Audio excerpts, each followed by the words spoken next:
오늘 신년 감사 예배로 또 전교인 헌신 예배로 드리는 저와 여러분 모두들 또 모든 가족들, 사업과 직장 위에 또 사랑하는 자녀들 위에 하나님 크신 은혜가 넘쳐나시기를 간절히 축원합니다.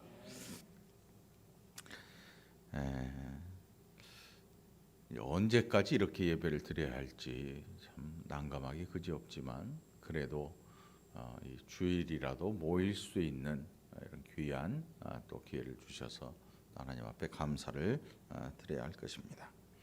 자, 오늘 헌신하는 또 신년 감사 예배로 드리는 우리 모두에게 하나님께서 또 창세기 4장을 통해서 우리에게 주실 은혜를 살펴보고 또 이 한 해에도 온전한 헌신으로 하나님 앞에 영광을 돌리는 복된 이 시간이 되기를 간절히 바랍니다. 하나님께서 아담과 하와를 에덴 동산에서 내쫓으셨습니다. 그것은 죄악으로 말미암은 일이었고 이 일로 말미암아 온 인류는 죄 가운데 빠지게 됩니다. 아이라 할지라도 죄를 가지고 태어나는 원죄를 가지고 태어나게 되어 있습니다.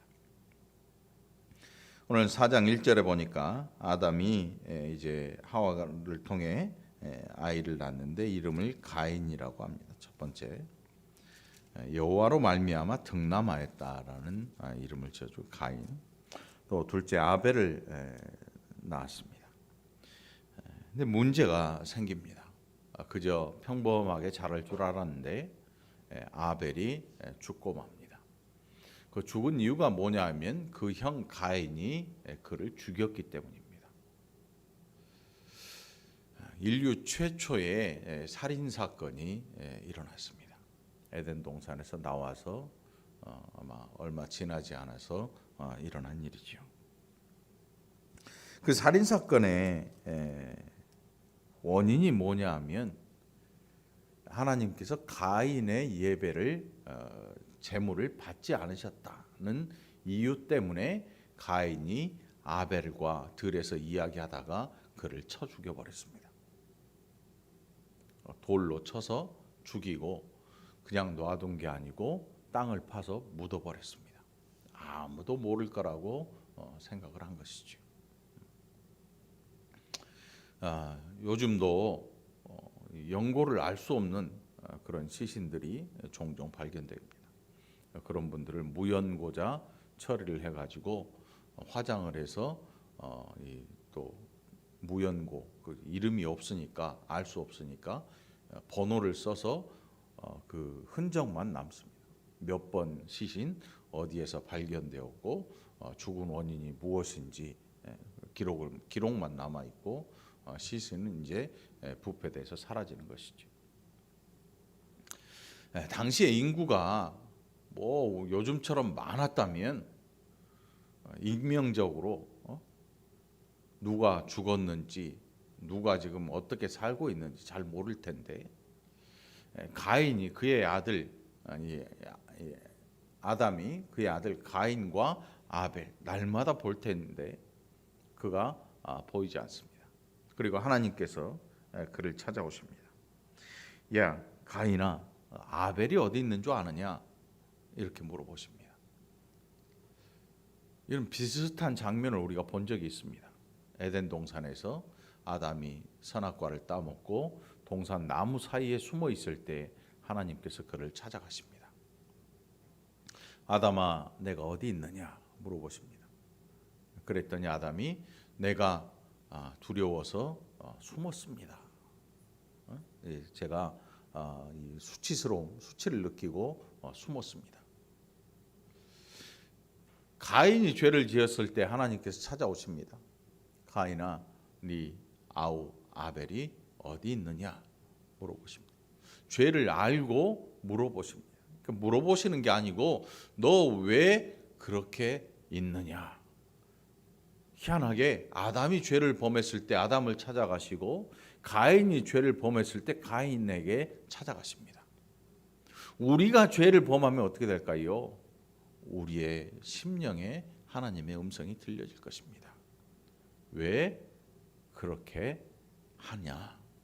왜 죄를 지었느냐라고 질문하실지 모릅니다. 그랬더니 가인이 뭐라고 하냐면 내가 내 아우 지키는 사람입니까? 죄라고 하는 게 얼마나 사람을 수치스럽게 했는지 아담이 숨어야 되고 그리고 그 죄가 얼마나 무서운지 자기의 죄를 가리우기 위해서 또 다른 죄를 또 짓는 것입니다.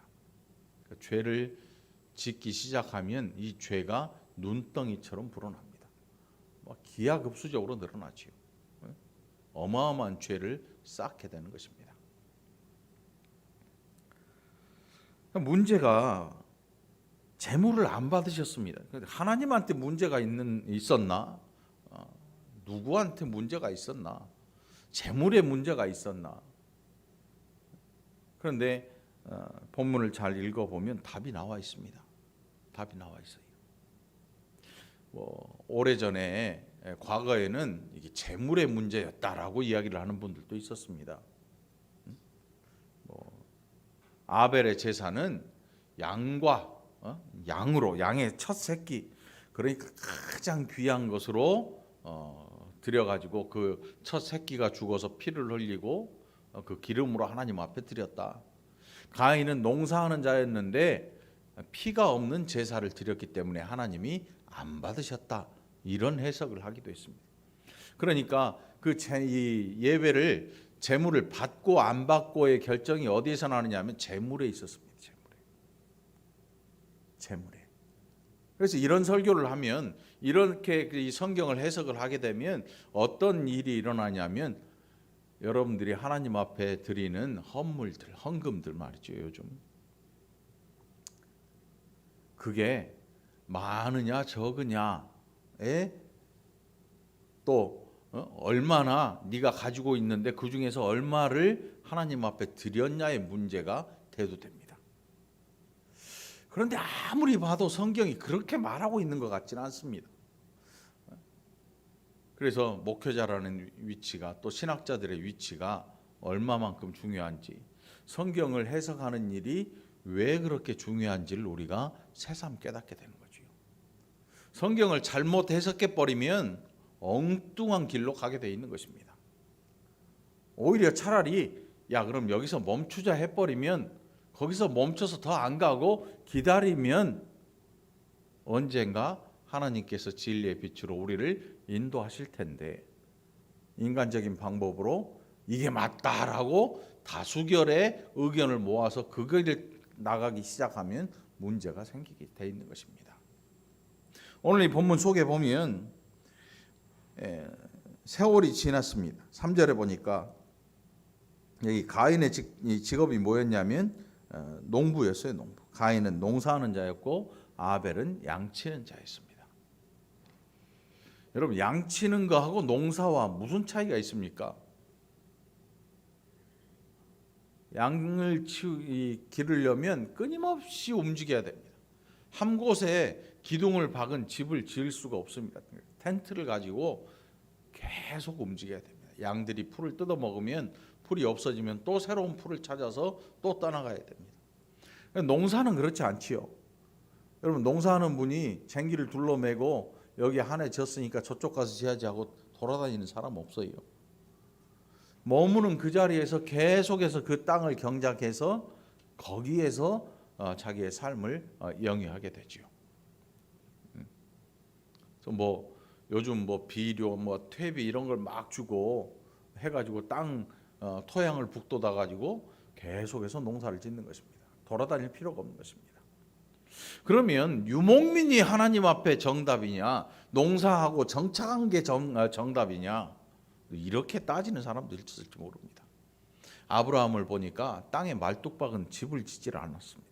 그는 끊임없이 움직이는 유목민이었습니다. 유목민.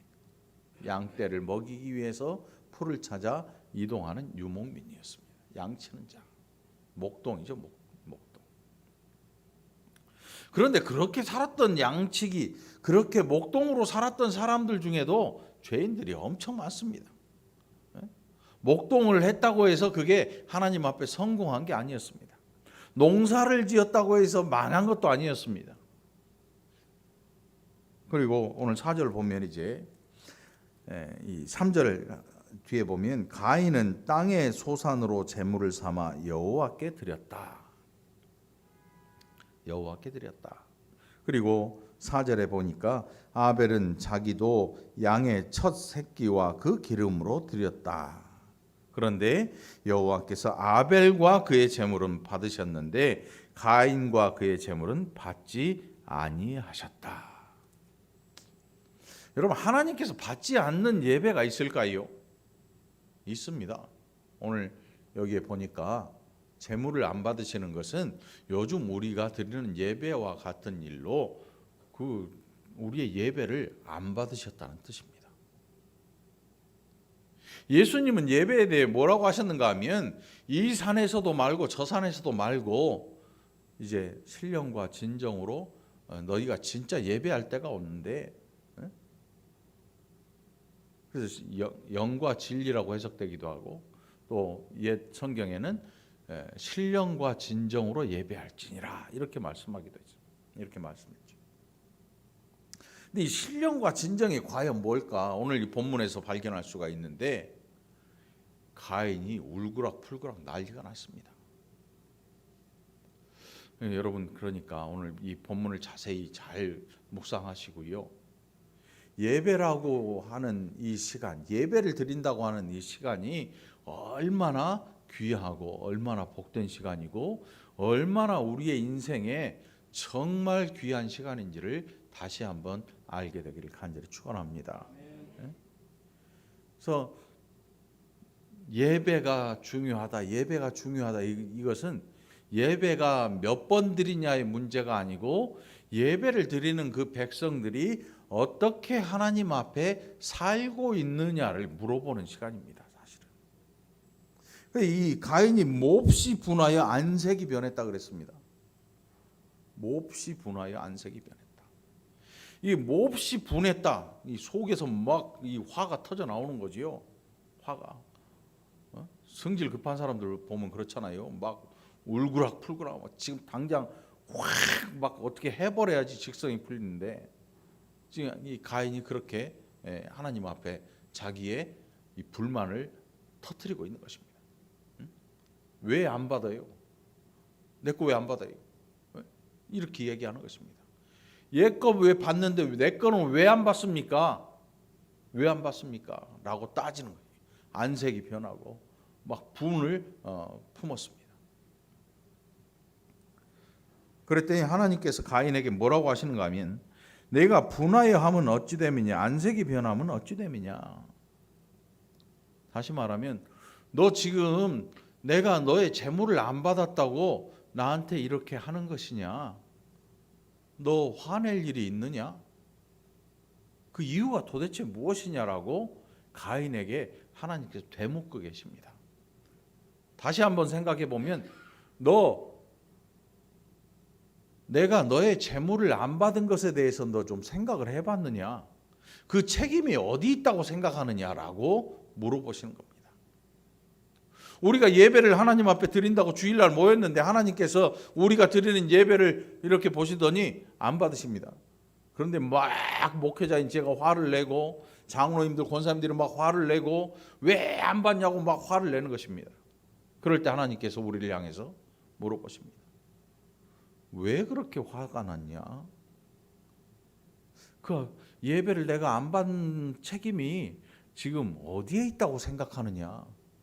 우리가 대부분 상대방에게 화를 낼 때는 그 화를 낸 원인에 대한 책임이 상대방에게 있을 때 화를 내거든요. 그렇잖아요. 내게 책임이 있으면 어떻게 돼요, 사람이? 정말 죄송합니다. 제가 잘못했습니다. 너무너무 죄송합니다. 이런 결과를 초래할 줄 제가 상상도 못했습니다. 너무 죄송합니다. 진심 어린 사과가 있어야 되고 사죄가 있어야 되는데 상대방에게 책임이 있다고 생각하니까 갑자기 울분을 토하는 것입니다. 가인이 지금 그렇게 하고 있는 것입니다. 하나님 앞에. 이렇게 하나님을 향해서 화를 내고 있는 이유는 왜 내 재물을 안 받습니까? 그 책임이 당신에게 있지 않습니까? 고기 좋아하십니까? 채식 싫어하세요? 지금 따지고 있는 것입니다. 하나님한테. 양고기가 비싸서 그건 드시고 농산물은 싫어하십니까? 이거 유기농입니다. 왜 이러십니까? 따지는 것입니다. 따져요. 하나님한테. 그랬더니 하나님께서 뭐라고 하시는가 하면 7절에 보니까 정확하게 말씀하십니다.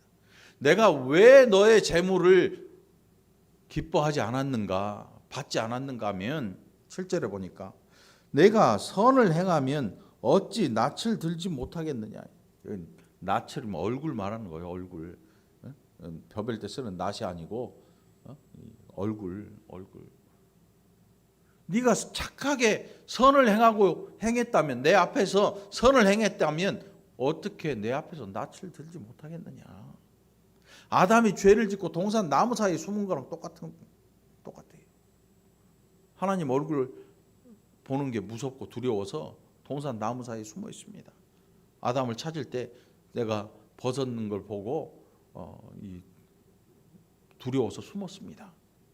하나님 앞에 나가질 못하는데, 가인도 역시 그래요. 그렇다고 해서 아벨이 스스로 의인이 된 건 아닙니다. 아벨이 스스로 의로워서 하나님께서 아벨의 재물은 받으시고 가인의 재물을 안 받으신 게 아닙니다. 아벨과 가인의 삶의 원인이 있었던 것입니다. 그래서 가인에게 어찌 낯을 들지 못하게 했느냐. 선을 행하지 아니하면 죄가 문에 엎드려 있느니라. 죄가 너를 원하나 너는 죄를 다스릴지니라. 반대로 말하면 아벨은 죄를 다스리는 사람이었고 가인은 죄의 낙을 누리는 사람이었다. 죄질 거리만 보면 차라리 멀리하거나 뚝 떨어져서 도망치듯 나와버리든지, 그런데 죄가 엎드려져 있는 걸 보고 손을 잡고 같이 동행한 사람이 누구냐? 가인이야. 가인. 그러니까 결국 아벨의 재물은 받으시고 가인의 재물은 받지 않으신 이유가 뭐냐면, 가인에게는 삶에서 하나님이 없었다. 선을 행하지 않았다. 여기서 선을 행했다고 하는 것은 하나님을 두려워하는 마음이 티끌만큼도 없고 내가 하고자 하는 모든 욕망을 채우기에 주저하지 않았다. 여러분, 사람이 출세를 위해 다니는 야망, 그런 드라마 같은 거 있잖아요. 또 실제로 세상 속에는 그런 사람들이 꽤 많습니다. 자기의 꿈을 이루기 위해서 다른 사람들 죽어나가고 짓밟고 올라서고 다른 나라들을 못 살게 하고 사람들을 수만 명 수백만 명 죽이고 하는 이 일에 대해서 눈 하나 깜짝하지 않는 사람들이 지구상에는 수두룩합니다. 여러분, 서슴없이 전쟁을 일으키고 서슴없이 다른 사람을 향해서 악한 일을 해대고, 그 모든 일의 목적이 어디 있느냐? 내가 하고 싶은 걸 이루기 위해서 다른 방해하는 모든 것들을 잘라버리고 죽이고 엎어버리는 것입니다. 무시무시한 거죠. 사람이라고 하는 게 무시무시합니다. 결국 하나님께서 가인에게 하시는 말씀은 너는 죄를 다스리는 사람이 되어라. 다스린다고 하는 것은 죄가 나를 향해 올 때 내가 죄를 다스리면 꼼짝 못하도록 물리치는 것입니다. 내 옆에 오지 마. 내 옆에 오지 마. 응? 내 옆에 오지 마. 물리치는 것입니다. 이렇게 해야 정상인데, 죄를 즐기는 사람은 죄를 다스릴 생각이 없는 것입니다. 죄에 대해 거부권을 행사할 그 마음이 없고, 그 죄를 통해서 내가 얻을 수 있는 즐거움이 뭐가 있을까라고 생각하고 그것을 따라가는 것입니다.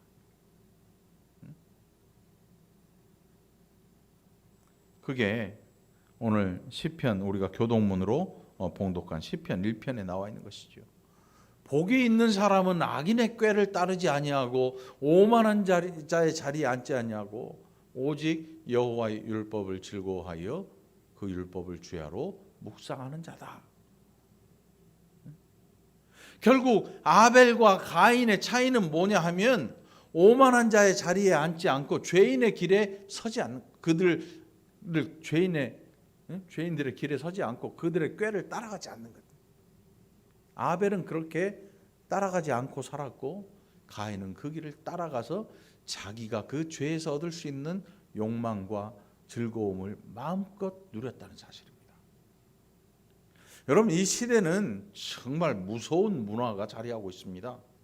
이 시대를 한마디로 일컬으면 귀신 문화라고 해도 과언이 아닙니다. 귀신 문화예요, 귀신 문화. 또 다른 말로 하면 음란한 문화다, 이렇게 표현할 수 있습니다.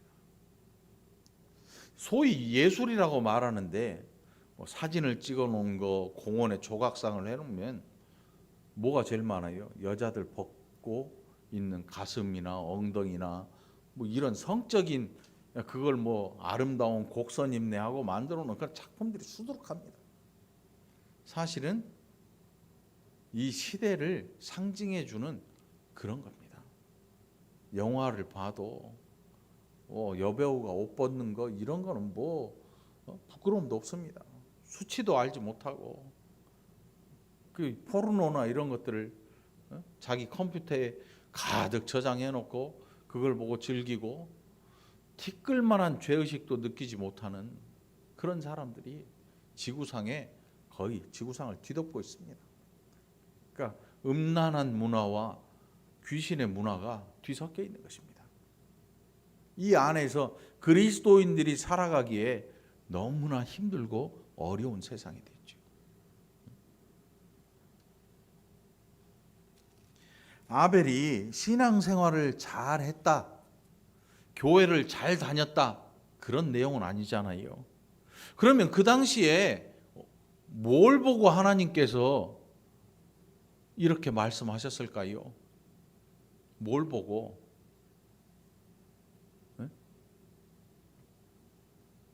삶에서 보이는 것입니다. 삶에서.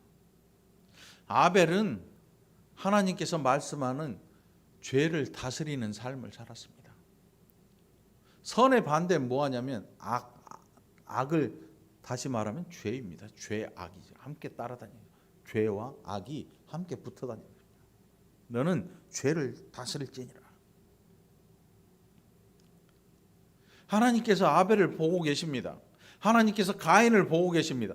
비교해서 말씀하시는 게 아니고 그들의 삶이 각각 하나님 앞에 보여지는 것입니다. 여러분, 이 공동체 신앙생활을 모여서 하면서 대충 하는 그게 여러분 사실은 하나님 앞에는 소용이 없습니다. 우리 각자의 삶이 하나님 앞에 티끌만한 것도 감추일 수 없도록 마치 투명한 유리창 안에 앉아 있는 것처럼 하나님께서 다 보고 계시는 것입니다. 이 많은 사람을 어떻게 다 봐? 이 안에 있는데 어떻게 다 봐? 하나님이시잖아요. 하나님의 능력을 우리의 인간의 조금 뛰어난 뭐 슈퍼맨 정도, 슈퍼맨은 지붕 밑에서 일어난 일을 못 봐요. 한꺼번에 볼 수가 없어요. 슈퍼맨의 한계는 슈퍼맨도 맨이잖아요. 맨. 갓이 아니고 맨. 우리는 하나님 생각할 때 좀 힘이 더 센, 우리보다 능력이 좀 더 뛰어나고 우리보다 조금 더 지혜로운 그 정도의 신으로 치부해버리는 사람들은 안 보이는 지붕 밑에서, 안 보이는 마음속에서 어떤 죄라도 서슴없이 저지릅니다. 하나님이 지금 내 앞에 계시고 하나님이 나를 지켜보고 계시는, 그래서 하나님이 나와 함께 동행하고 계시다는 믿음을 가진 백성은 죄 가운데 설지라도 그 죄에 물들지 않으려고 몸부림을 치고 죄와 싸워서 대적을 하죠. 이게 아벨이고 그렇지 않은 것은 가인이었던 것입니다. 하나님께서 오늘 저와 여러분의 삶을 보고 계십니다. 하나님 저울 앞에 우리가 늘 달려있다고 기억하고 살아가게 되기를 간절히 축원합니다.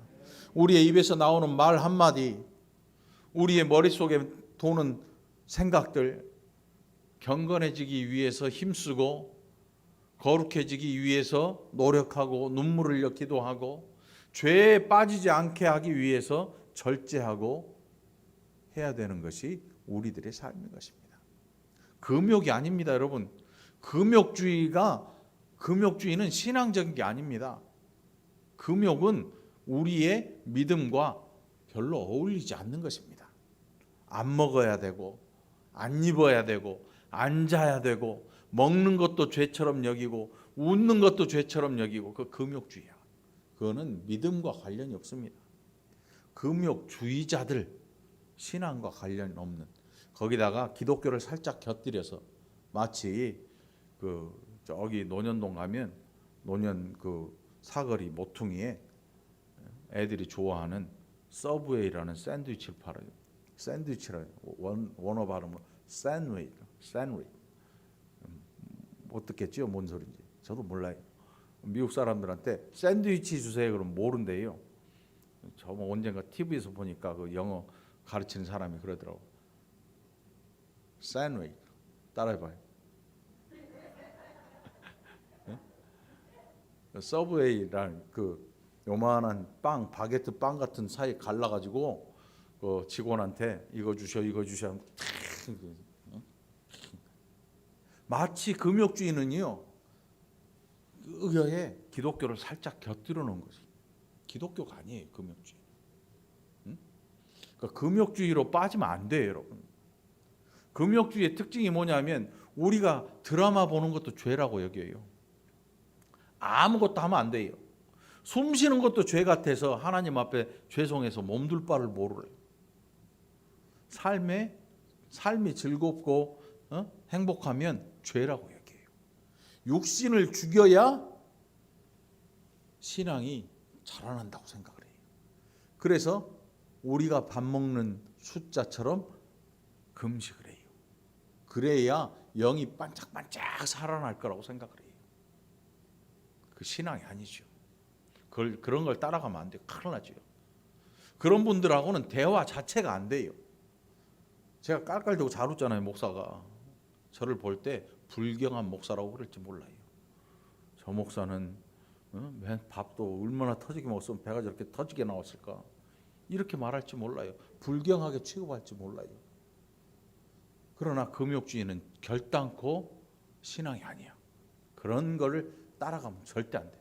그렇게 이야기하는 분들과 신앙적인 대화를 나누면 안 돼. 나눌 필요도 없고, 나눈다 그래서 득될 게 아무것도 없는 거야. 그냥 예 그러고 오는 게 나았잖아요. 따라해 보세요. 예 그리고 얼른 오는 거지요. 네? 알겠죠? 이제 뭐 그런 이야기를 하면 예 그러고 오는 거예요. 거기서 막 이겨보겠네 뭐 안 통해. 예 잘하시네. 오늘 여러분 새해 헌신하는 여러분 정말 즐겁게 신앙생활을 하고 싶지요. 눈물을 흘려도 고통을 당해도 고난이 와도 놓치지 아니하는 믿음을 갖고 싶기를 원합니까? 갖고 싶습니까? 그렇다면 오늘 하나님의 음성 듣게 되기를 축원합니다. 너는 죄를 다스려라. 죄가 엎드려서 숨어 있다가 네 앞에 벌떡 튀어 올라올 때 깜짝 놀라 자빠지지 말고 담대하게 죄를 다스려라. 내가 너를 기뻐 받는다. 아벨은 가인의 돌에 맞아 죽어버리고 말았습니다. 그리고 끝난 줄 알았는데 아벨의 피가 땅에서 하나님을 향해 호소했다. 하나님께서 그렇게 말씀합니다. 죽음을 극적으로, 그렇게 아벨의 죽음이 얼마나 정말로 이 엄청난 죽음이었는가. 죽어버리면 끝나는 게 아닙니다. 하나님께서 그 가운데서 하나님의 백성을 찾으십니다. 하나님의 백성 하나님 찾으십니다. 그러니까 걱정할 필요 없는 것입니다. 목사가 잘 모를 수도 있습니다. 목사님은 이렇게 날 몰라? 모를 수도 있어요. 하나님은 아십니다, 여러분. 하나님이 알고 계십니다. 염려하지 마십시오. 근심하지 마십시오. 하나님이 여러분을 너무나 잘 알고 계십니다. 우리가 억울하게 호소할 때 하나님이 들으십니다. 응답 받았네 이렇게 하라는 이야기가 아니고 억울해서 죽겠네 억울하게 파묻혀 버려도 하나님이 그 백성을 찾아내신다는 사실입니다. 들에서 가인하고 아벨의 이야기하다가 돌로 동생을 내리쳐 죽여버렸습니다. 아무도 몰라요. 아무도 몰라. 어느 누가 그걸 알 수가 있겠습니까? 야, 아벨 멀리 떠났나 봐. 이럴 수 있을 거 아닙니까? 그런데 하나님께서 가인에게 오셔서 말씀합니다. 네 아우 아벨의 피가 땅에서 나를 향해 호소하고 있다. 이미 아벨을 하나님이 받으신 거지요. 인도하신 거예요. 아벨의 믿음과 우리의 믿음이 다르다고 생각하면 안 됩니다. 아벨이 하나님 앞에서 신실하게 산 것, 하나님을 하나님으로 인정한 것, 그는 의인입니다. 하나님께서 그를 의인으로 받아들여 주신 거지요. 자, 그리고 나서 가인에게 하나님께서 말씀합니다. 땅이 그 입을 벌려 내 손에서부터 내 아우의 피를 받았은즉 내가 땅에서 저주를 받으리니 내가 밭을 갈아도 땅이 다시는 그 효력을 내게 주지 아니할 것이요 너는 땅에서 피하며 요리하는 자가 되리라. 여러분, 농사 짓는데 멀쩡한 씨 뿌렸는데 열매가 안 열려요. 이거 화날 일이지요. 네? 제가 한 권사님 밭에 가서 고구마 심는데 땅이 얼마나 딱딱한지 땅을 이렇게 하면서 한 권사님 얼굴을 계속 쳐다봤어요. 왜 이걸 이쪽에 심으셔가지고. 나중에 한 줄이 다 죽었더라고. 고구마를 캐는데 포크 있잖아, 포크 위에. 어떤 분이 호구라 그러는데 그 영어를 잘 몰라가지고 포크를 호구라 그러는데 포크에 포크 삼지청 꽉 찍는데 몸무게 육정한 제가 펄쩍펄쩍 뛰어도 땅에 안 들어가. 근데 거기서 고구마 캐놨더니 구워 먹었더니 엄청 맛있더라고. 지금 고구마 얘기가 아니고 죽을 고생해서 심었는데 열매가 안 열려. 어떻게 될 것 같아요, 여러분? 끝나는 거예요. 멀쩡한 참외 씨 종자 사다가 심었는데 우리나라 한 70년대 80년대인가 참외 먹고 식중독 걸려서 죽은 사람들 꽤 많았어요. 여름만 되면 참외 속 먹지 말고 파내고 먹으시오. 이유가 뭐냐면 그 종자 자체가 크면서 속이 상하는 그런 참외야. 그러니까 그 사실 참외는 그게 맛있잖아. 이 숟가락 북북 긁어내고 껍데기만 먹으면 그게 뭔 맛있어. 씨 살살 발라내고 그 안에 말랑말랑한 그게 더 맛있잖아 원래. 근데 그걸 누가 버리냐고. 근데 중요한 것은 종자에 문제가 있으니까 이게 자라나면서 그 속이 상해버리는 거야. 식중독을 일으키는 거지. 먹고 죽어. 옛날에는 약이 시원찮아가지고. 옛날에 약이라 봤자 정로환밖에 더 있냐고. 설사하면 엄마가 정로환 산맥이 안 끝이지요. 뱃속에 이게 남아있으니. 죽을 똥살똥 설사해대다가 탈수증 걸려서 죽는 거야 그냥. 그렇게 죽는 사람도 꽤 많았어요. 하나님께서 가인에게 말씀하기를 너 땅이 네 아우 아벨의 피를 받았는데 이제는 네가 농사할 때 열매가 열리지 않을 거야. 땅이 저주를 받았어. 내가 땅에서 저주를 받으리니 내가 밭을 갈아도 땅이 다시는 그 효력을 내게 주지 아니할 것이요 너는 땅에서 피하며 유리하는 자가 되리라. 나중에 이 가인의 후손들의 삶을 보면 무시무시한 도적대로 변하고 살인 기계들을 만들어요.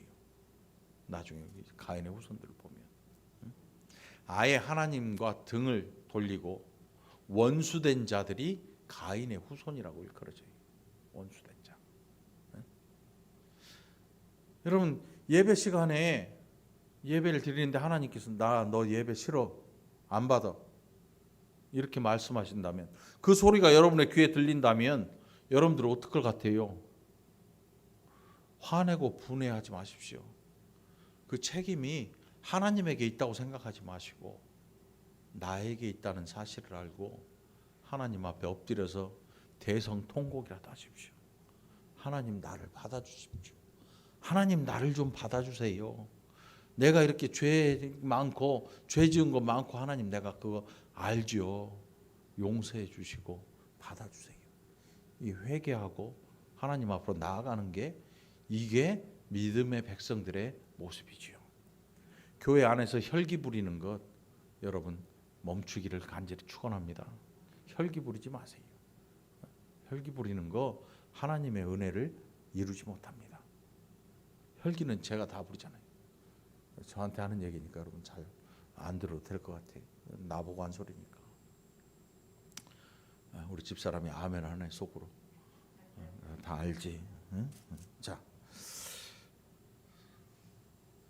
결국 가인은 자기가 계속 행하는 이 농사에서도 이제는 하나님의 은혜를 상실하고 맙니다. 사람이 교회를 나오든 예수를 믿든 안 믿든 세상에서 열심히 일하면요 그 수고에 대한 대가를 먹을 수 있습니다. 예수 안 믿는다고 농사 져서 망하는 게 아니에요. 예수 잘 믿어도 농사를 게을리 지면 요즘은 망해요. 그 곡식이 주인 발자국 소리 듣고 자란다고 그러잖아. 어떤 분들 이야기하는 거 보니까. 관심을 가지고 정성껏 기르면 다 자라나요. 그런데 그렇게 해도 안 될 때 그때는 내 인생에 대해서 돌아볼 필요가 있어요. 하나님 저는 왜 그럴까요? 그런데 대부분의 사람들이 하늘을 원망하기 시작하죠. 예수 밖에 있는 사람들은 하늘을 원망하고 예수 안에서 알지 못하는 사람들은 하나님을 원망하기 시작합니다. 나는 왜 이렇게 살아야 되나요? 왜 나한테 이런 걸 주십니까? 왜 나를 이렇게 만들어 갑니까? 라고 원망하기 시작합니다. 그렇게 하지 말라는 거죠. 하나님의 진짜 백성들은 돌 맞아서 땅에 파묻혀 죽어도 그 피가 하나님의 그 피에서 하나님께서 그 백성의 음성을 듣고 계시는 것입니다. 억울해하지 말고 하나님을 원망하지 않게 되기를 축원합니다.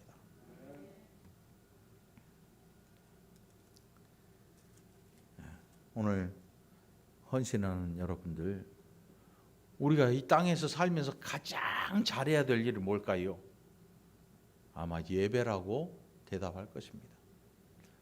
예배 시간의 문제가 아니고 예배 내용의 문제입니다. 그게 중요한 것입니다.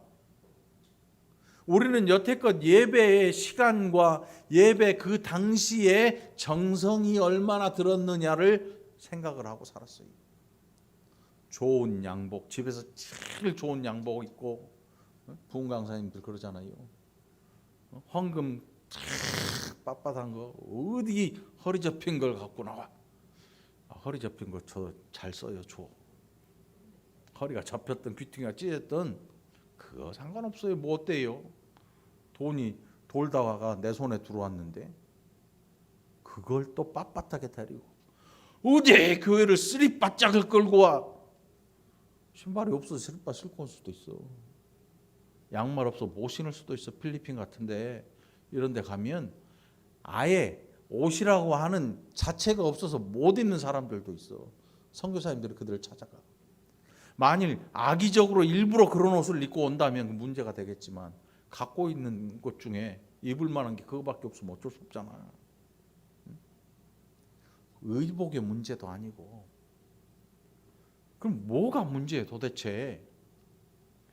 예배가 어떻게 해야 내용이 좋을까요? 한동안 우리나라에 큰 유행했던 게 열린 예배, 열린 예배. 뭘 열어놨느냐 하니까 강대상을 활짝 열어버렸어요. 그래서 막 예배 드리다가 은혜 받으면 여기 올라와가지고 막 자기가 느낀 그 감정을 얘기하는 거예요. 신앙을 얘기하는 게 아니고 감정을 얘기하는 거예요. 막 눈물을 흘리면서 하나님 오늘 예배 드리는데 목사님 말씀 듣다가 보니까 뭐 이런 생각도 나고 저런 생각. 이걸 열린 예배라고 드리고 있네. 그 강단의 말씀이 사라져버리고 말이죠. 때로는 사람들을 몽둥이로 주워 패가면서 서로 아파가면서 이 엄한 아버지가 자식 회초리 때리듯이 매질을 하는 그런 말씀도 있는데 고소 달콤 짭짤 우리 감정에 눈물이 핑 돌아네.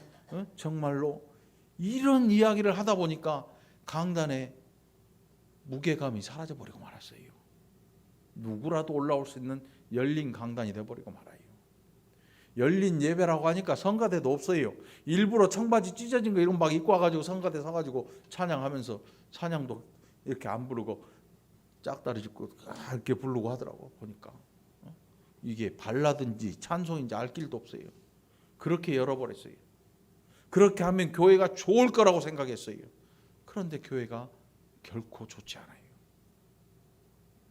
하나님 말씀을 대할 때 때로는 몽둥이처럼 아픈 것도 있습니다. 응?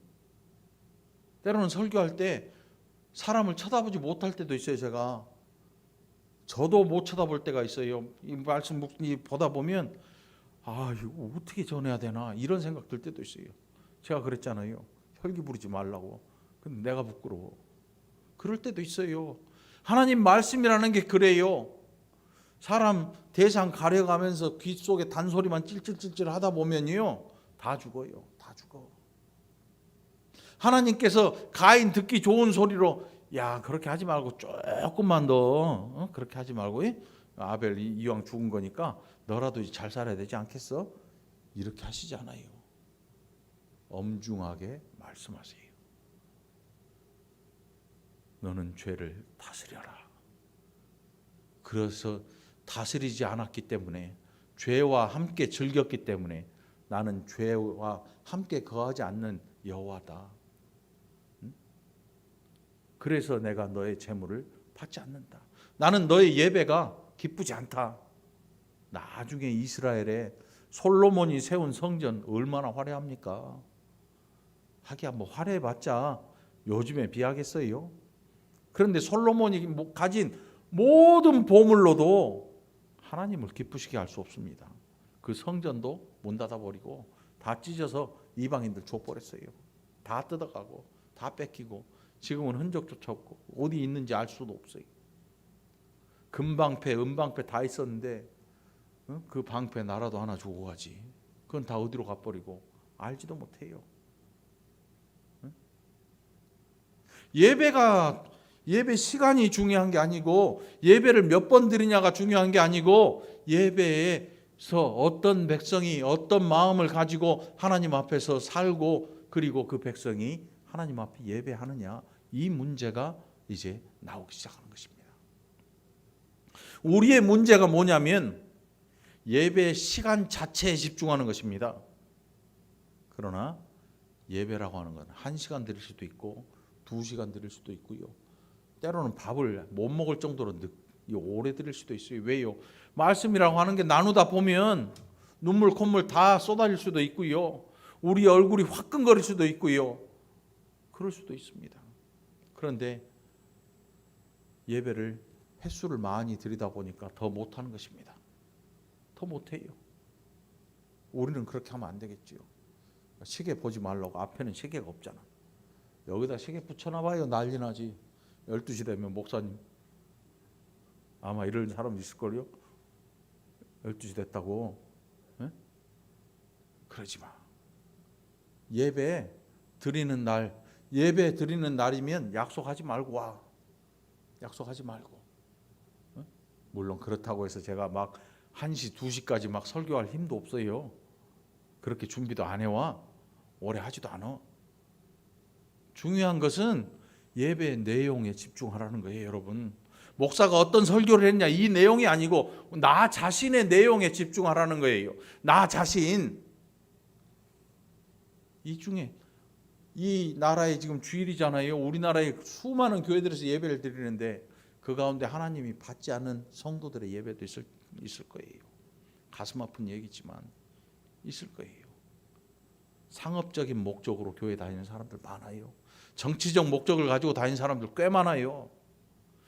개인의 유익을 위해서 교회를 이용하는 사람들이 굉장히 많아요.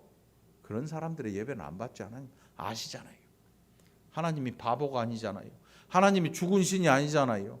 오늘 여러분 가진 것 없어 11조 못할 수도 있고 가진 것 없어 감사헌금도 10,000원, 5,000원, 1,000원 할 돈도 없을 수도 있습니다. 돈의 문제가 아니란 말입니다. 돈의 문제가 아니에요. 양고기가 좋아서 하나님께서 농산물 싫어하셔서 그런 게 아니란 말이에요. 재물의 문제가 아니고 사람의 문제였던 거예요. 사람의 문제. 여러분들은 어떤 사람 되기를 원하십니까? 여러분들이 드리는 예배 그 재물이 좋아서 하나님이 여러분을 받으시는 게 아니고 여러분이 하나님을 대하는 그 삶의 내용을 보시고 하나님이 저와 여러분을 기뻐 받아주신다는 사실입니다. 여러분 이 마음 가지고 이 한 해 헌신하시고 이 한 해 시작에 감사하는 저와 여러분이 되기를 그리스도 예수의 이름으로 간절히 축원합니다. 기도합시다. 하나님 아버지 감사합니다. 때로는 우리 자신이 너무나 아파서 도망가고 너무나 부끄러워서 숨고 싶을 때도 그 하나님의 말씀이 우리를 자라나게 하고 또 우리를 치료하는 줄 믿습니다. 이제 이 한 해의 시작에 하나님 앞에 헌신코자 머리 숙인 사랑하는 백성들, 또한 이 한 해의 시작에 감사함으로 시작하고자 하는 사랑하는 권속들 하나님 기억하여 주시고 한 심령 하나님 앞에 예배할 때에 준비된 예배로 또 준비된 사람으로 하나님 앞에 드려지고 하나님이 기뻐 받으시는 복된 백성들이 다 되게 하여 주시옵소서.